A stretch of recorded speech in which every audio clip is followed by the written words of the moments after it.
हरे कृष्ण। सभी वैष्णव के चरणों में नमस्कार। ओम अज्ञानतिमिरान्धस्य ज्ञानाञ्जनशलाकया चक्षुरुन्मीलितं येन तस्मै श्रीगुरवे नमः। श्रीचैतन्यमनोभीष्टं स्थापितं येन भूतले स्वयं रूपः कदा मह्यं ददाति स्वपदान्तिकं। वाञ्छाकल्पतरुभ्यश्च कृपा सिन्धुभ्य एव च पतितानां पावनेभ्यो वैष्णवेभ्यो नमो नमः।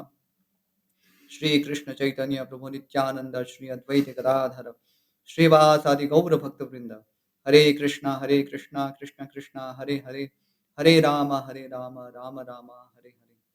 सभी वैष्णव का स्वागत है। आज की वाल्मीकि रामायण कथा में हम पढ़ रहे थे किस प्रकार से महर्षि विश्वामित्र राम और लक्ष्मण दोनों को पुत्रवत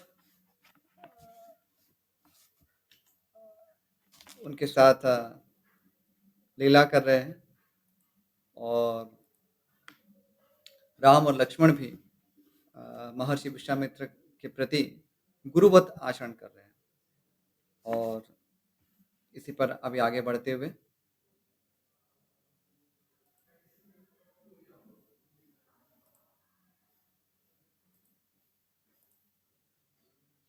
त्रयोविंशः सर्गः। विश्वामित्र सहित श्री राम और लक्ष्मण का सरयू गंगा संगम के समीप पुण्य आश्रम में रात को ठहरना। जब रात बीती और प्रभात हुआ तब महामुनि विश्वामित्र ने तिनकों और पत्तों के बिछौनों पर सोए हुए उन दोनों ककुस्तवंशी राजकुमारों से कहा, नरश्रेष्ठ राम, तुम्हारे जैसे पुत्र को पाकर महारानी कौशल्या सुपुत्र जननी कही जाती है। यह देखो, प्रातः काल के संध्या का समय हो रहा है। उठो और प्रतिदिन किए जाने वाले देव संबंधी कार्यों को पूर्ण करो। ये बहुत ही प्रसिद्ध श्लोक है, अक्सर हमने सुना होगा। कौसल्या सुप्रजा राम पूर्वा संध्या प्रवर्तते, उत्तिष्ठन् अरशार्दूल कर्तव्यम देवमाह्निकम्। बहुत ही प्रसिद्ध श्लोक है ये। तो महर्षि विश्वामित्र बहुत ही स्नेह से भगवान श्री राम को यहाँ उठा रहे।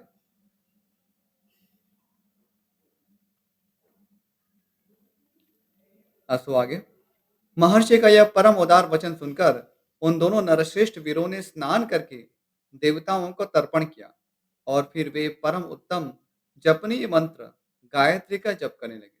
तो द्विजों के लिए ये अ, व्रत है कि सुबह में उठकर संध्या करना है और संध्या में गायत्री जप है वो मुख्य है।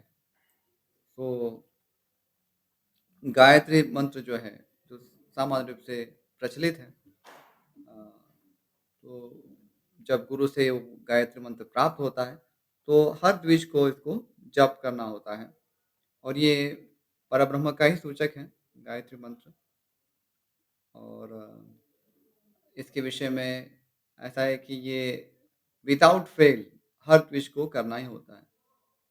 तो आदर्श तो है कि तीनों संध्याओं पर किया जाए, लेकिन जब ऐसा नहीं होता तो कम से कम जो 2 संध्याएँ हैं, सुबह की और शाम की, तो उस समय ये करना ही होता है और करना ही चाहिए।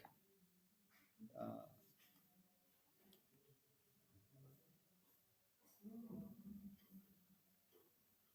आगे नित्य कर्म समाप्त करके महापराक्रमी श्री राम और लक्ष्मण अत्यंत प्रसन्न हो तपोधन विश्वामित्र को प्रणाम करके वहां से आगे जाने को उद्यत हो गए।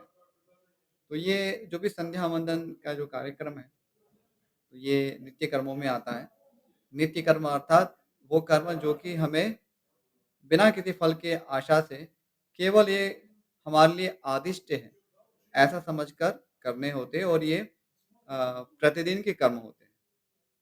तो जिसमें संध्या वंदन है, अग्निहोत्र इत्यादि है। तो ये सारे कर्म हैं। आजकल लोग इसका पालन नहीं कर रहे हैं, लेकिन धीरे-धीरे जैसे धर्म का प्रचार होगा, तो वैसे ही लोग भी इसके लिए प्रेरित होंगे और यथासंभव हमें ये सब धर्मों को पुनर्जागृत करने का प्रयास करना होगा। इस सबका हमारे मन पर, हमारी चेतना पर प्रभाव होता है, हमारी बुद्धि पर प्रभाव होता है। जो हम देखते हैं कि समाज में हर प्रकार से जो एक अधर्म फैल रहा है हर क्षेत्र में, तो उसका उपाय धर्म ही है। और जैसे अंग्रेजी में कहते हैं चैरिटी बिगिन्स एट होम, यानी कि दान की शुरुआत अपने घर से करें। तो वैसे ही यदि हम धर्म चाहते हैं समाज में, तो सर्वप्रथम हमें धर्म का आचरण स्वयं करना होगा। तो यहाँ पर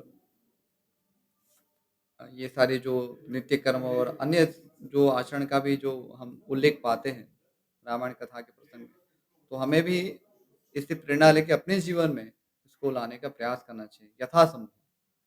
ये तो निश्चित है कि इसमें बहुत सारी अड़चनें होंगी, बहुत सारे जो नियम है हम चाहते हुए भी नहीं कर पाएँगे, लेकिन जितना अधिक हो सके हमसे, उतना हमें करना चाहिए। तो उससे हमें लाभ ही प्राप्त होगा। अस्तु आगे।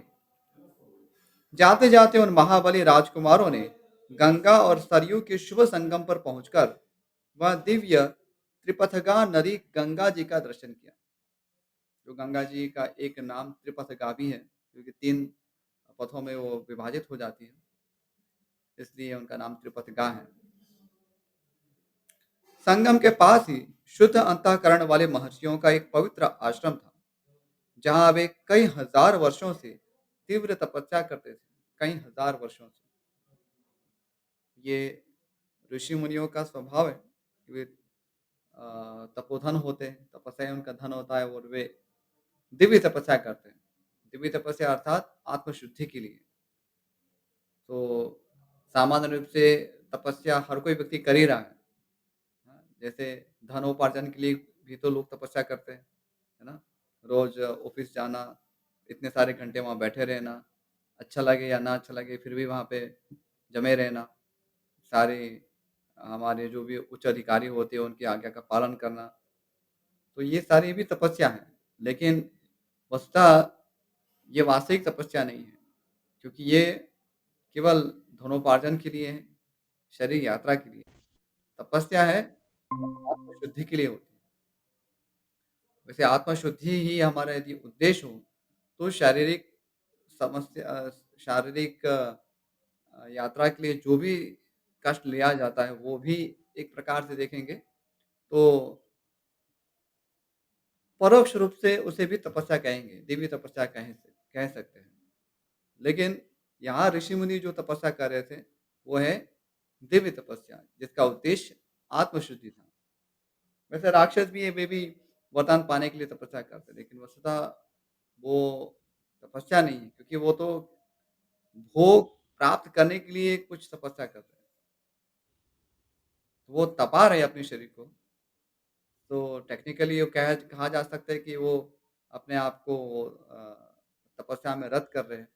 लेकिन उसका जो उद्देश्य है तपस्या का, वो उससे पूर्ण नहीं होता, क्योंकि वे तो वरदान में उनकी रुचि है और वरदान प्राप्त होने के बाद पुनः वे तपस्या से विमुख हो जाएँगे। तो ऐसा ना समझें कि तपस्या वो कोई एक केवल साधन है। अक्सर हम क्या समझते हैं कि तपस्या है, वो एक साधन है, उससे हमें कुछ साध्य करना है। वास्तविकता ये है कि तपस्या वस्तुतः हमारे लिए साध्य भी है। ये हमारा स्वभाव होना चाहिए, ये हमारी प्रकृति होनी चाहिए। तो अ, जैसे कृष्ण भक्ति में भी हम भगवान को प्रसन्न रखने के लिए, उनके लिए साधन भजन करते हैं, अलग-अलग क्रियाएँ करते हैं। तो ये सारी भी तपस्या हैं। तो ये तो अ, हमारा जीवन का अभिन्न अंग है, मुक्त जीवन का भाग है। अपने आप को केंद्र में न रखते हुए गुरु, कृष्ण, वैष्णव इनको केंद्र में रखना और उनकी तुष्टि के लिए कार्य करना। तो ये तपस्या ये हमारा जीवन है, यही तो हमारा साध्य है। लेकिन चूँकि अ, वर्तमान अवस्था में हम उसके लिए प्रयासरत हैं, हम उस परफेक्शन पे नहीं पहुँचे, इसलिए कई बार लगता है कि तपस्या अलग है और भक्ति अलग है। वस्तुतः भक्ति वही तपस्या है और तपस्या है, वो भक्ति के लिए ही है। अ, तपस्या वस्तुतः हमारा साध्य ही है, क्योंकि हम जो तपस्या कर रहे हैं, वो भक्ति संबंधित तपस्या है और भक्ति संबंधित तपस्या अर्थात भक्ति ही होती है। तो ऐसा ना समझें कि अभी कुछ काल के लिए हमें तपस्या करनी होगी, उसके बाद तो ये हम नहीं करेंगे। जैसे भगवान नाम ग्रहण करना, तो अभी तो हम एक तपस्या के रूप में उसको ग्रहण करते हैं ना, 16 माला जप करना, तो वो कोई रुचिकर नहीं लगता है। कई-कई भक्तों को उसमें बहुत कठिनाई होती है, नींद आती है। तो लेकिन मुक्तावस्था में तो हमें भगवान नाम ही लेना है और प्रति क्षण हम भगवान नाम लेते हैं। तो केवल 16 माला तक सीमित नहीं है। तो इस तरह से तपस्या वस्तुतः हमारी प्रकृति होनी चाहिए। ये सत्वगुण का लक्षण है कि हम तपस्या में रहेंगे, ये स्वाभाविक है। इसलिए हम देखते हैं कि जो सत्वगुण प्रधान होते हैं, उन्हें तपस्या में बहुत आनंद आता है। सरल रहने में उनको आनंद की अनुभूति होती है। तो कई बार लोगों को ये प्रश्न होता है कि सरल क्यों रहते हैं? आप एन्जॉय क्यों नहीं करते? एन्जॉय करने में तो एक इसमें कितने सारे इसमें आनंद है। लेकिन ऐसे लोग जो कि रजोगुण और तमोगुण से प्रभावित है, उनको ही ऐसा प्रश्न होता है। क्योंकि वे सत्वगुण का जो आनंद है, वो नहीं समझ पाते, क्योंकि वो उस गुण में स्थित नहीं है।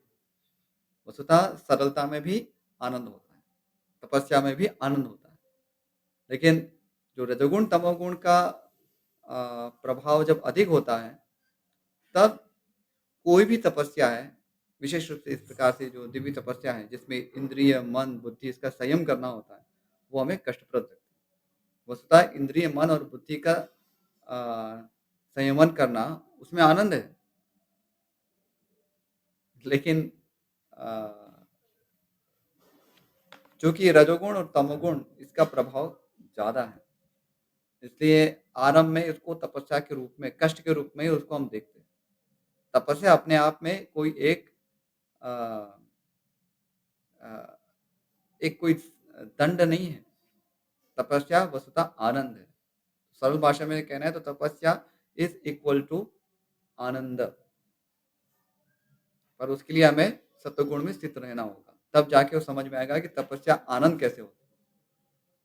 अब इसका अर्थ ये भी नहीं कि तपस्या करने से हम व्यर्थ की तपस्या यानी कि शरीर को बस जानबूझ के भूखा रखें, जानबूझ के हम जल ग्रहण ना करें।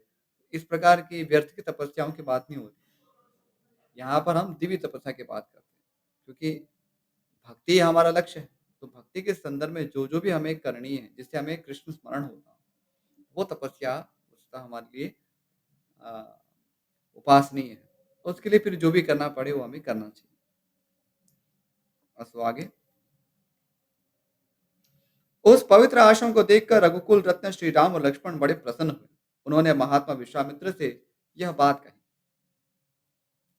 भगवान, यह किसका पवित्र आश्रम है और इसमें कौन पुरुष निवास करता है? हम यह दोनों सुनना चाहते हैं, इसके लिए हमारे मन में बड़ी उत्कंठा है। उन दोनों का यह वचन सुनकर मुनि श्रेष्ठ विश्वामित्र हंसते हुए बोले, राम, यह आश्रम पहले जिसके अधिकार में रहा है, उसका परिचय देता हूँ। सुनो, विद्वान पुरुष जिसे काम कहते हैं, वह कंदर पूर्व काल में मूर्तिमान था, शरीर धारण करके विचरता था।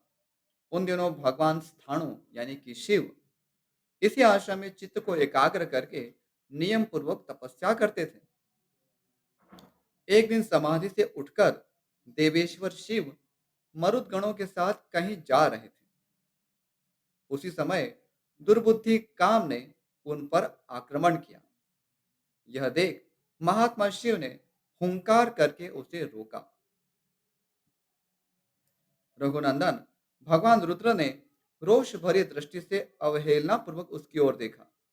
फिर तो उस दुर्बुद्धि के सारे अंग उसके शरीर से जीर्ण शीर्ण होकर गिर गए। तो काम दहन जो लीला होती है भगवान शिव की, तो यहाँ पर उसी का उल्लेख हो रहा है। वहां दग्ध हुए महामना कंदर्प का शरीर नष्ट हो गया। देवेश्वर रुद्र ने अपने क्रोध से काम को अंगहीन कर दिया। तो कामदेव का जो शरीर था वो भस्म हो चुका। राम, तभी से वह अनंग नाम से विख्यात हुआ। तो कामदेव का एक नाम है अनंग, यानी जिसका कोई अंग नहीं है। तो इस लीला के बाद ही उनका वो नाम हुआ। शोभाशाली कंदर्प ने जहां अपना अंग छोड़ा था, वह प्रदेश अंग देश के नाम से विख्यात हुआ। तो अंग देश जिनके राजा अ, कर्ण बाद में बनते हैं, तो उसी को यहाँ बताया जा रहा है। तो वो अंगदेश क्यों है? क्योंकि वहाँ पर कंदर्प यानी कामदेव ने अपना अंग छोड़ा था। यह उन्हीं महादेव जी का पुण्य आश्रम है। वीर, ये मुनि लोग पूर्व काल में उन्हीं स्थानों के धर्मपरायण शिष्य थे। इनका सारा पाप नष्ट हो गया है। यानी कि भगवान शिव जी के सारे शिष्य वहां पर निवास कर रहे थे। शुभ दर्शन राम, आज के रात में हम लोग यहीं इन पुण्य सलीला सरिताओं के बीच में निवास करें। कल सवेरे इन्हें पार करेंगे। हम सब लोग पवित्र होकर इस पुण्य आश्रम में चले। यहाँ रहना हमारे लिए बहुत उत्तम होगा। नरश्रेष्ठ, यहाँ स्नान करके जप और हवन करने के बाद हम रात में बड़े सुख से रहेंगे। वे लोग इस वहां इस प्रकार आपस में बातचीत कर ही रहे थे कि उस आश्रम में निवास करने वाले मुनि तपस्या द्वारा प्राप्त हुई दूरदृष्टि से उनका आगमन जानकर मने मन बड़े प्रसन्न हुए। उनके हृदय में हर्ष जनित उल्लास छा गया। तो यहाँ पर सभी तपस्वी थे और तपस्या के फलस्वरूप ही अ, उन्हें सिद्धि प्राप्त थी कि वे जो भी आगंतुक हैं आश्रम में, तो उनको वे पहले से ही समझ पाते थे। तो उन्हें ज्ञात हो गया कि महर्षि विश्वामित्र दो राजकुमारों के साथ आश्रम पर आए हैं। उन्होंने विश्वामित्र जी को अर्घ्य, पाद्य और अतिथि सत्कार की सामग्री अर्पित करने के बाद श्री राम और लक्ष्मण का भी आतिथ्य किया। यथोचित सत्कार करके उन मुनियों ने इन अतिथियों का भांति भांति की कथा वार्ताओं द्वारा मनोरंजन किया।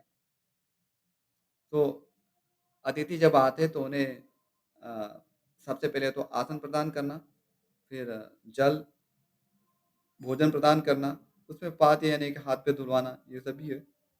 और उनको प्रसन्न करने का प्रयास करना। तो ये आतिथ्य धर्म है। तो यहाँ पर ऋषिगण वे जब देखते हैं कि ये दो राजकुमार हैं, भगवान श्री राम और लक्ष्मण यहाँ आए, तो अ, उनको प्रसन्न करने के लिए विविध कथाएँ कह रहे हैं। तो यहाँ पर अतिथि सत्कार इस प्रकार से किया जा रहा है। लेकिन जब हमारे घर भी अतिथि आते हैं, तो हमें ये प्रयास करना चाहिए कि जो भी अतिथि है, उनको हमें अ, सुख पहुँचाने का प्रयास करना चाहिए, धर्मानुकूल प्रकार से। जो भी धर्म के अनुरूप हो, हमारी हमारे उनके साथ जो संबंध है, अथवा अ, सामाजिक संबंध की बात कर रहा हूँ यहाँ पर। तो उस सामाजिक संबंधों से हमें उनको प्रसन्न करने का प्रयास करना चाहिए। ये अतिथि धर्म है। ये ना समझे कि ये तो ठीक है, हमने तो खाली उनको आसन दे दिया, अब वो जिनसे मिलने आए होंगे, वो जब आएँगे तो बात करेंगे, ऐसा नहीं। ये धर्म का विधान है। तदनंतर वहां रहने वाले मुनियों ने अन्य उत्तम व्रतधारी मुनियों के साथ विश्वामित्र आदि को शयन के लिए उपयुक्त स्थान में पहुंचा दिया। संपूर्ण कामनाओं की पूर्ति करने वाले उस पुण्य आश्रम में उन विश्वामित्र आदि ने बड़े सुख से निवास किया। धर्मात्मा मुनिश्रेष्ठ विश्वामित्र ने उन मनोहर राजकुमारों का सुंदर कथाओं द्वारा मनोरंजन किया। तो यहाँ पर हम देखते हैं कि महर्षि विश्वामित्र जैसे पूर्ववत राम और लक्ष्मण को सब कथाएं सुनाए रहे थे, तो अभी भी उन्होंने वो जारी रखा। यह और यहाँ जैसे शब्द का प्रयोग है मनोरंजन, रमयामास, यानी कि उनको आनंदित किया। तो ये सारी जो कथाएं हैं, तो उसका एक प्रयोजन है, एक प्रकार का आध्यात्मिक मनोरंजन करना। तो सामान्य रूप से हम किसी के चरित्र को सुनना चाहते हैं, है ना? और विशेष रूप से जो प्रभावशाली पुरुष होते हैं, उनके विषय में सुनना चाहते हैं, उनके जीवन के प्रसंगों के विषय में सुनना चाहते हैं। तो इसलिए कथाओं के माध्यम से मन का रंजन भी होता है, ये मनोरंजन भी होता है, और साथ में हमें उन कथाओं से बोध भी प्राप्त होता है। जो वेदों की जो शिक्षा है, उसी को हमें सरल रूप से प्राप्त हो जाती है इन सब कथाओं के माध्यम से। तो ये एक नेचुरल तरीका है किसी को शिक्षित करने का, जो हर किसी के लिए प्रैक्टिकल है।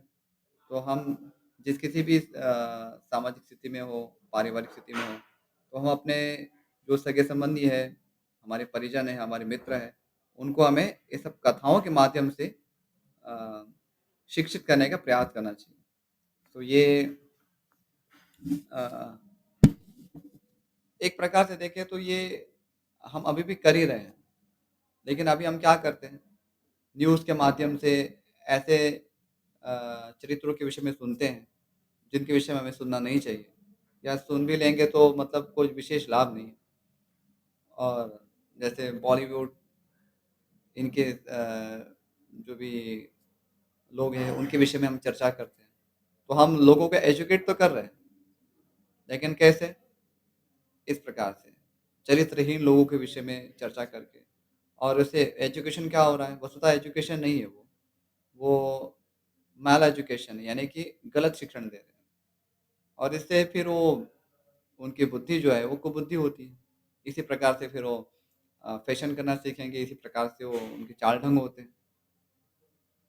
और मूवीज़ के माध्यम से यही सब परोसा जाता है।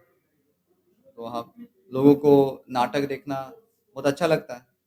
और नाटकों में पहले तो महापुरुषों के चरित्र दिखाए जाते थे, लेकिन आज क्या है, पुनः ऐसे ही मतलब जिसमें चरित्र शून्य हो जिनका, ऐसे लोगों को दिखाया जाता है और ऐसी सब कथाएँ होती हैं। कोई व्यक्ति है जो किसी के प्रति आसक्त हो गया और उससे कैसे अ, दोनों का कैसे फिर मिलन हो गया। इसी में सारे जो चलचित्र हैं, वो सब बनते हैं और हम भी फिर यही सीखते हैं।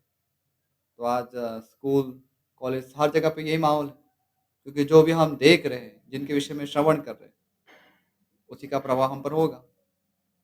तो हम महापुरुषों के चरित्र नहीं सुन रहे कि जहाँ पर काम उपस्थित होने पर भी उन्होंने इसका नियंत्रण किया, कैसे उन्होंने उसको धर्म के अनुसार मोड़ा। तो ये सारी कथाएँ हम नहीं सुन रहे। हम यही सुनते हैं कि कैसे कोई फिसल गया। तो शास्त्रों में भी ऐसी कथा है कि जहाँ पर काम का आवेग सहन ना करने के कारण अ, ऋषि मुनि है या उनको उनको उससे रोष उत्पन्न हुआ। लेकिन उससे हम और अधिक सतर्क बनते हैं। यहाँ पर तो हम उसको और अधिक से अधिक कैसे भोग सकें, यही सारे विचार हम सुनते हैं और लोग एनकरेज करते हैं कि आपको और अधिक से अधिक अ, ये ऐसे विचार सुनने चाहिए, देखने चाहिए और तभी वास्तविक जीवन में आनंद आएगा। लेकिन वस्तुतः उससे वो अधिक से अधिक दुखी होते हैं, क्योंकि अ, हमारे जीवन का उद्देश्य है, वो केवल आनंद नहीं है। कई बार हम ये भ्रमवश ऐसा सोच बैठते हैं कि जीवन में आनंद होगा तो ही तो मज़ा आता है ना। वस्तुतः हमारे जीवन का उद्देश्य केवल आनंद नहीं है। हमारे जीवन का जो उद्देश्य है, वो विशुद्ध आनंद है। तो आनंद का अपना स्थान है, क्योंकि आनंद की तो हम खोज करते ही हैं, तो इसलिए उसका कोई निषेध नहीं है। लेकिन वो आनंद विशुद्ध होना चाहिए। विशुद्ध आनंद कैसे प्राप्त होता है? वो भगवत प्रेम के माध्यम से, पवित्र संबंधों से प्राप्त होता है, पवित्र भावनाओं से प्राप्त होता है। तो भगवान की सृष्टि में आनंद भी एक उसकी एक सृष्टि है। लेकिन अक्सर क्या करते हैं कि हम केवल वस्तुओं को कैसे भी करके उसमें जो भी कुछ आनंद यदि हमें प्राप्त हो सके, उसको निचोड़ने का प्रयास करते हैं। अपनी इंद्रियों को निचोड़ने का प्रयास करते हैं, दूसरों की इंद्रियों को निचोड़ने का प्रयास करते हैं और इसी प्रकार से हम मान बैठते हैं कि हम अभी सुखी हुए। लेकिन वस्तुतः हर कोई समझता है कि जो भी इस प्रकार से इंद्रियों के विषयों में अधिक लिप्त होते हैं, वो अधिक से अधिक दुखी होते हैं। तो ऐसा नहीं है कि इंद्रियों से कुछ सुख प्राप्त नहीं होता है और उसके लिए उसको हमें तिरस्कार करना चाहिए। इंद्रिय विषय वो भी भगवान की सृष्टि है। लेकिन जो विशुद्ध आनंद है, देने में आनंद है, भगवान की इंद्रियों को प्रसन्न करना, उनको अच्छे-अच्छे भोग अर्पित करना, उसको प्रसाद भावना से, एक पवित्र भावना से ग्रहण करना, तो आनंद तो उसमें प्राप्त होगा ही। आप यदि भगवान का प्रसाद अ, भगवान के प्रति कृतज्ञता का अनुभव करते हुए, उनको स्मरण करते हुए लेंगे, तो आपकी जानकारी हो या ना हो, उसका जो स्वाद है, वो तो आपकी जीवा को प्राप्त होगा ही। तो भेद यहाँ पर ही है कि हम विशुद्ध आनंद की खोज में हैं, लेकिन हम केवल एक विकृत आनंद है, उसमें चले जाते हैं। तो विकृत आनंद वो हमारा लक्ष्य नहीं है। हमारा लक्ष्य है विशुद्ध आनंद। इसलिए हम जब कहते हैं कि भगवत प्रेम, तो भगवत प्रेम एक विशुद्ध आनंद है। भगवत प्रेम इज़ इक्वल टू विशुद्ध आनंद। और जब भगवान के प्रति जब हम प्रेम विकसित करते हैं, तो हम सबके प्रति हमारी वो विशुद्ध भावनाएँ होती हैं। हम सबके प्रति ऐसी विशुद्ध भावनाएँ विकसित करते हैं। अपने परिवार के प्रति, अपने परिजनों के प्रति, अपने मित्रों के प्रति, सबके प्रति, पशु-पक्षी, कीट-पतंग सभी के प्रति हमारी ऐसी विशुद्ध भावनाएँ उत्पन्न होती हैं। तो हम ऐसे सूकर-कोकर की तरह नहीं सोचते हैं, अरे कहाँ है आनंद? चलो कहीं ढूँढ लेते हैं, कहीं छीन लेते हैं, कहीं झपट लेते हैं, कहीं खरीद लेते हैं। तो ऐसे ऐसे आनंद ढूँढते रहेंगे तो हम इससे पराजित ही रहेंगे। वो वस्तुतः वो आनंद हमें नहीं प्राप्त होगा, उससे हमें निरानंद ही प्राप्त होगा, कष्ट ही प्राप्त होगा। तो विशुद्ध आनंद के लिए हमारे प्रयास होना चाहिए। इसलिए वेदों में, शास्त्रों में कहीं पर भी इसका निषेध नहीं हुआ, लेकिन उसकी जो आनंद की जो प्रकृति है, उस पे चिंतन हुआ है। योगी गण भी तो योगाभ्यास करके परम आनंद की खोज में होते। तो सत्यानंदे चिदात्मनि, तो सत्य आनंद यानी कि जो वास्तविक आनंद, रमन्ते योगिनः सत्यानंदे चिदात्मनि। तो जिस आनंद में पवित्रता है, परम पवित्रता है, उसी की हम खोज कर रहे हैं। लेकिन जैसे मृगमरीचिका न्याय है कि हम जहाँ पर जल का आभास है, लेकिन उसी को जल मानकर कोई मृग उसको पाने के लिए दौड़ता है और उससे निराश होता है। वैसे ही हम आनंद का कहीं-कहीं आभास हमें दिखता है कि ये तो कहीं देखा हुआ लग रहा है, ये तो कुछ आस्वादनीय लगता है, लेकिन वस्तुतः वो आनंद का आभास मात्र है, उस विशुद्ध आनंद का आभास मात्र है और इसके पीछे हम दौड़े जाते हैं, लेकिन उसको पाने के बाद क्या लगता है? पुनः निराश हो जाते हैं, कि कुछ तो मिला नहीं या जितना चाहा था, उतना नहीं मिला। लेकिन मन में तो ऐसा लगता है कि ये यदि मिल गया, तो सब कुछ मिल गया, लेकिन परिणाम ऐसा नहीं होता है। इसलिए हम हम जो भी यहाँ कृष्ण भक्ति प्रचार करते हैं, धर्म का प्रचार करते हैं, तो ये सब धर्म का प्रचार किसी को पीड़ित करने के लिए नहीं है। लोगों को ऐसा नहीं कि बस कैसे करके मतलब लोग तपस्या करें, बहुत तो उसमें शरीर को सुखा डालें, ये हमारा प्रचार नहीं है। हमारा प्रचार है कि आप जो भी आनंद है इस सृष्टि में, उसको एक विशुद्ध स्तर पे उसको पाएँ और विशुद्ध स्तर में पाने के लिए हमें ये भगवत प्रेम तत्व जो है, भगवत प्रेम तत्व इसे हमें समझना होगा। आनंद अपने स्थान पर है, लेकिन विशुद्ध आनंद जिसे भगवत प्रेम कहते हैं, उसके लिए हमें प्रयास करना चाहिए।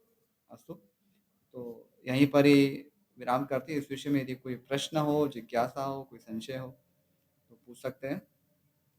जिस किसी को भी प्रश्न है, कृपया अपना हैंड रेज़ करें और यदि कोई प्रश्न नहीं है, तो फिर यहीं विराम करते हैं।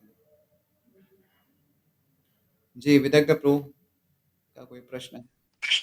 जी गुरुजी। गुरुजी एक प्रश्न था, जैसे आपने बतलाया कि कभी-कभी हमें जैसे हम तपस्या करते हैं, तो हम सोचते हैं कि कुछ हमें उसका परिणाम मिलने के पश्चात वो तपस्या हमारी समाप्त हो जाएगी।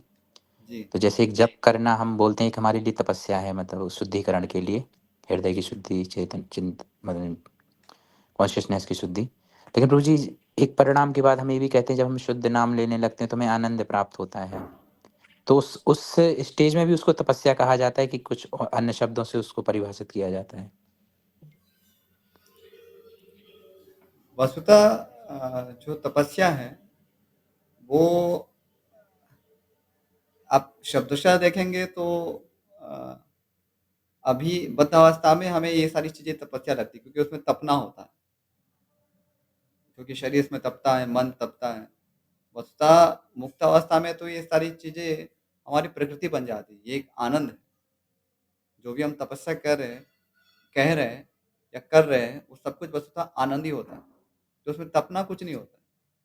लेकिन हाँ, उसके आभास जैसा लग सकता है, जैसे आप कृष्ण के लिए आप कुछ परिश्रम कर रहे हैं, जैसे यशोदा माता है, तो कृष्ण के लिए एक विशेष ऐसे गाय रखे जिनका वो खुद दूध निकालते हैं। उसको फिर दही बनाएँगे, उसके लिए उसका फिर मंथन करेंगे, उसके लिए मक्खन बनाएँगे। तो ऐसा देखने में तो लग रहा है कि इतना परिश्रम हो रहा है। शरीर, मन, बुद्धि सभी व्यथित हो रहे हैं कृष्ण के लिए। तो बाह्य स्वरूप से हाँ, वो तपस्या ऐसा दिखेगा, लेकिन आंतरिक रूप से वो उसका आह्लाद। अब उसको सरलता से समझना है और जैसे अ, चैतन्य चरितामृत में ही वर्णन आता है कि जैसे शिशु मलत्याग करता है, तो शिशु का जो मल भी है, वो माता के लिए चंदन जैसा लगता है। अब इसको आप कैसे समझेंगे? जो मल जो कि त्याज्य वस्तु है, जो दूसरे देखेंगे तो उसके लिए घृणा का विषय होगा। अब उसको मल ही कहेंगे, चंदन तो नहीं है। लेकिन माता के लिए वो चंदन की तरह कार्य करता है। तो ये कुछ ऐसा ही है कि तपस्या जो है, वो मुक्त अवस्था में भी रहेगी, लेकिन और दिखने भी वो लगेगी कि तपस्या ही है, लेकिन वो तपस्या की तरह तपने का कार्य नहीं करती। वो वस्तुतः आनंद का ही स्रोत है। तो जैसे वही जो उदाहरण जैसे दिया, माता के लिए शिशु के मल का स्पर्श जो है वो चंदन की तरह ही होता है। वो नहीं सोचती यार ये तो मल है, ठीक है? क्योंकि प्रभु जी हमें जो जैसे तपस्या की परिभाषा समझ में आती है, जैसे योगी होते हैं, वो कुछ तपस्या कर रहे हैं या सिद्धियाँ प्राप्त करने के लिए। अंततः या तो ब्रह्म में लीन होना है या परमात्मा का जो उनको सुख प्राप्त करना है। तो जी, फिर उसके बाद तो वो समाप्त कर देते हैं, जैसे वो जो कठिन अपने शारीरिक या मानसिक जो भी तपस्या करते रहते हैं। परंतु भक्ति योग में जैसे हम इसको कह रहे हैं कि आनंद मतलब हमारा जप करना या हमने साधना भक्ति की जो हम प्रक्रिया अपनाए हुए हैं पूरा, वैदिक जी। साधना भक्ति की। तो इसको हम जब प्रेम के स्तर पे पहुँचते तब भी हम इसको ऐसा कह सकते हैं कि अभी भी ये तपस्या ही कर रहे हैं। जैसे शुद्ध भक्त है कोई। हाँ, मैंने जैसे समझा है ना कि तपस्या कहने के लिए कह सकते हैं, लेकिन वस्तुतः वो तपस्या जैसा है नहीं। जी, वो तपस्या मतलब तपना, जी, लेकिन वो तपना होगा बाह्य रूप से, लेकिन वस्तुतः वो आनंद नहीं लगता है उसमें। जैसे आप बच्चे होते हैं, बहुत खेल-कूद करते हैं, तो शरीर तो तपता है ना, जी प्रभु जी। तो आप कह सकते हैं ना ये तो तप रहे हैं, लेकिन तप नहीं रहे वो आनंद एन्जॉय कर रहे हैं। जी, वैसे तपस्या आप कहने के लिए कह सकते हैं, लेकिन वो तपस्या आपके प्रकृति बन जाती है, आपके लिए आनंद बन जाती है। अभी जो तपस्या है वो हमारे लिए निरानंद जैसी लगती है ना? जैसे आप जप करेंगे और अभी और कितने बाकी राउंड्स, नींद आ जाती है जी, या प्रवचन में सुन रहे हैं तो उसमें भी नींद आती है। कृष्णा का विषय है लेकिन फिर भी नींद आती है। तो जी, वो तपस्या जिसमें मतलब हमें कुछ शरीर को तपाना पड़ता है, कुछ चीज़ें हमारे शरीर, मन, बुद्धि को एकाग्र करना पड़ता है, ज़बरदस्ती, क्योंकि स्वाभाविक रूप से नहीं लगता, तो इसलिए वो तपना होता है उसमें, विरोध होता है ना, इसलिए जहाँ भी फ्रिक्शन है, तो वहाँ पर अग्नि होती है, तपना होता है। तो शरीर और मन जी, और बुद्धि स्वाभाविक रूप से कृष्ण में आसक्त नहीं है, तो इसलिए कृष्ण के संबंधी ऐसी कोई भी हम श्रवण करते हैं, जप करते हैं इत्यादि, तो उसमें तपना होता है, लेकिन अभी हमें उससे इतना आनंद प्राप्त नहीं होता है। और जो जितना व्यक्ति शुद्ध होता जाता है, भगवान के प्रति उसकी आसक्ति बढ़ती है, तब वही चीज़, वो तपना, वो तपस्या, वही उसको आनंद में वो बदल जाती है। तो जी, टेक्निकली यस तपस्या, लेकिन अ, रियलिस्टिकली देखें तो वो आनंद है, ठीक है? जी, जी प्रभु जी। इसको तो अभी यहीं विराम करते हैं और वाञ्छाकल्पतरुभ्यश्च कृपा सिन्धुभ्य एव च पतितानां पावनेभ्यो वैष्णवेभ्यो नमो नमः। श्रीमद् वाल्मीकि रामायण की जय, श्रीमद् वाल्मीकि मुनि की जय, श्रील प्रभुपाद की जय। हरे कृष्ण। सभी भक्तों का बहुत बहुत आभार वाल्मीकि रामायण कथा में जुड़ने के लिए। हरे कृष्ण।